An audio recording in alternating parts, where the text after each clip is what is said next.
Welcome to Making the Most of Your Virtual Internship, presented by the Otterbein University Center for Career and Professional Development. Virtual or remote internships offer a lot of wonderful opportunities for students, but they can differ from traditional in-person internship experiences in some significant ways. In this presentation, we will share some tips to help you make the most of a virtual internship experience. Let's begin by talking about some of the primary ways that working remotely differs from working in a traditional in-person setting, and then we'll discuss some best practices. One of the most significant differences is that in a virtual internship, you will likely not have interactions with your supervisor or coworkers that are unscheduled or unplanned.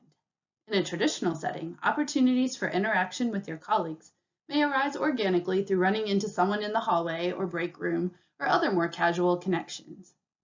The development of professional and mentoring relationships with your colleagues is one of the greatest benefits of any kind of internship, so it will be important to make an effort to foster those connections in a virtual internship. Another difference is that a virtual internship will likely provide some flexibility about where you do your work. While this can give you the flexibility to work anywhere that is convenient for you, rather than reporting to an office or other workplace, you'll want to consider what work settings are going to be most beneficial for you overall.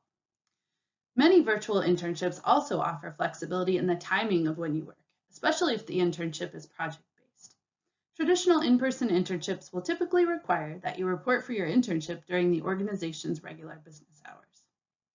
Another notable difference between virtual internships and in-person internships is that you will not necessarily be aware of when your supervisor or other coworkers are busy with other things. In an in-person setting, you may have a greater sense of that because you'll be able to see that they are, for example, not in their office or they're in the middle of a call. Cultivating patience will be an important skill as you navigate working remotely. These are probably not the only differences, but they are some of the major ways that your experience can differ when you're working remotely.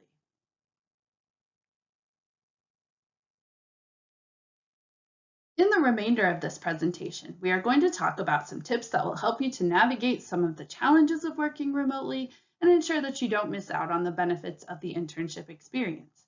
These tips fall into three main categories: organization and professionalism, communication and connection, and growth and development.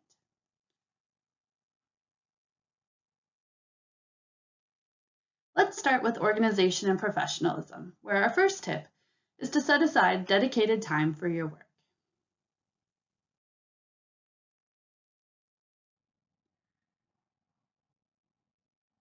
So when it comes to setting aside dedicated time for your work, this means that you should try to treat your internship like a typical in-office job with regular hours. It may be possible for you to vary those hours from day to day, but it's a good idea to have a plan for when you're going to do your work and be available to your coworkers. Don't try to squeeze your work in around other obligations. Designating specific time to do your internship work will allow you to be sure that you have enough time to complete your assignments. It will also help you to make sure that you aren't rushing to meet your deadlines. The bottom line here is that creating a schedule for yourself will enable you to manage your workload effectively, connect with your coworkers, and balance your other life obligations. Our next tip here is to try to create your own professional environment. Working remotely can seemingly create opportunities to be more relaxed about your appearance and your work environment, but it's still important for you to make a good impression and be professional in interacting with your coworkers. Dress professionally for work, whatever that may mean for your organization. And at the very least, this will help you to get into a work-focused mindset. It's also a good idea for you to set up a workspace free from distracting noise and visuals. This will create a better experience for everyone when you participate in video or phone calls, as well as enable you to focus on your work without distractions.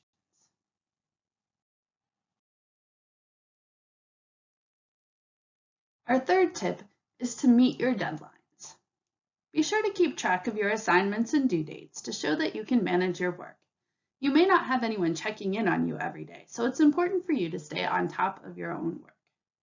You'll also want to be sure that you're meeting the expectations of your supervisor and coworkers so that you can make a good impression.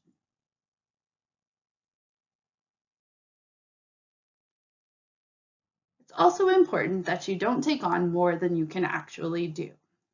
Try to avoid taking on more work than you can handle in the expected time frame. You're typically not going to be expected to work more than you would if you were in a traditional in-person setting, and it's important to maintain some life balance. If you do find yourself getting overwhelmed, be sure to communicate with your supervisor to figure out how to manage the workload. In the end, quality is usually more important than quantity when it comes to the work that you do during your internship.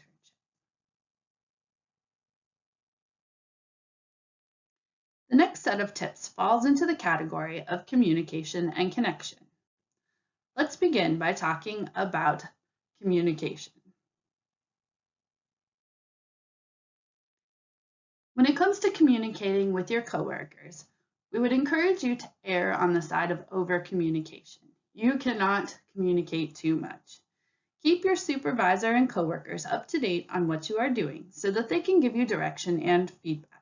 You probably won't have casual opportunities to engage with your supervisor and coworkers, like running into someone in the hallway in an office, so it's important to keep them informed of what you have done and what you have left to do, what questions you have, etc.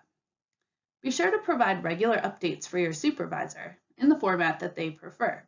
Ask them how they would like to hear from you, whether that's via video call, email, or some other way. If you meet with your supervisor via video or phone call, be sure to prepare an agenda for your check-ins to share with your supervisor ahead of time so that they can be ready to answer your questions and you can be more efficient overall.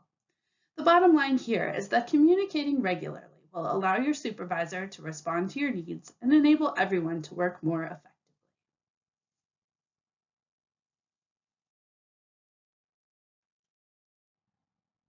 Our next tip is to be patient and flexible. It's important to recognize that you may not know what your coworkers have going on in a virtual work environment. Unlike an office where you can often see if someone is out or busy, that will not be obvious when you don't share a space. Realize that you may have to wait for feedback or assistance. Try to plan your work accordingly, which is to say, try not to cut it close on your deadlines, especially if you need feedback to proceed. It's also important for you to get to know the organization that you're working for. Spend time interacting with your coworkers on the phone or through video conferencing so that you can get to know them better and learn about what they do. It can be harder to build relationships through email and chat. Participate in group activities and meetings whenever possible to observe the organization's dynamics and continue getting to know people. Understanding the team's work culture and ways of doing business are going to help you work more effectively with your coworkers.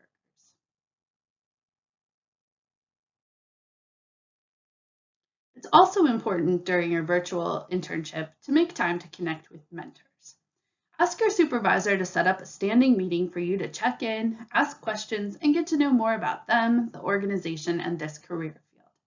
Consider scheduling some quick get-to-know-you phone or video meetings with coworkers and people in different functions in the organization to help you build connections, to also help you learn more about the organization and just in general better understand the career field.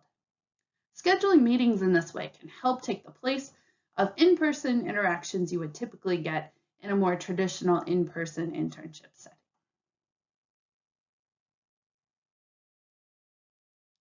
Finally, when it comes to communicating and connecting, it's important to be enthusiastic and willing to try new things. Share your ideas and offer to help where you can. In order to stand out in a virtual environment, you do have to be an active participant.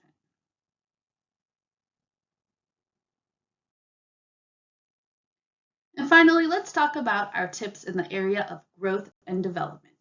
Let's begin with setting goals and understanding expectations.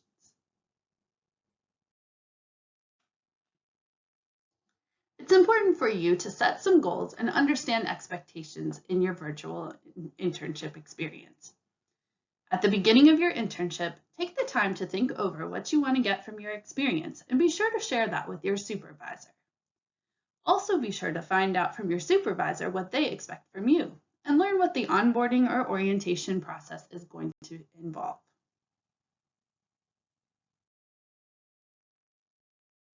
Next, be sure to ask for help when you need it. Remember that your internship is a learning opportunity. You will not be expected to know everything right from the start. Take the time to ask thoughtful questions to help you learn about the organization and the role. Asking questions will also help you to do your job better.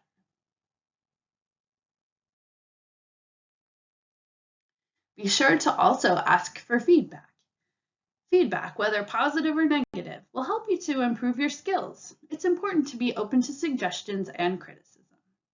Be sure to clarify any feedback you don't understand so that you can adjust accordingly. If it's not already built into your internship, go ahead and ask for a mid-internship evaluation, even an informal one, just so that you can be sure that you can finish out your experience strong and on the best foot.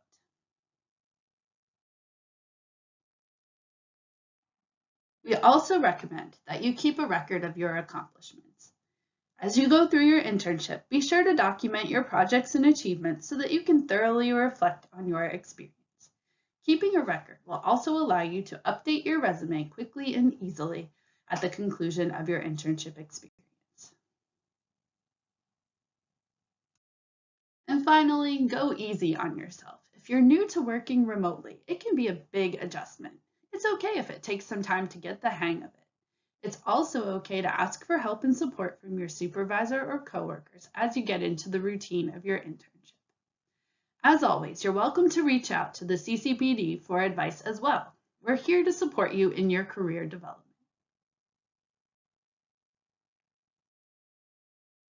Many of the suggestions and tips in this presentation were drawn from the articles listed here. For more information, be sure to check out these articles. And as always, don't hesitate to reach out to the Center for Career and Professional Development anytime you have career-related questions or need advice. We are here to support you all year round through graduation and beyond.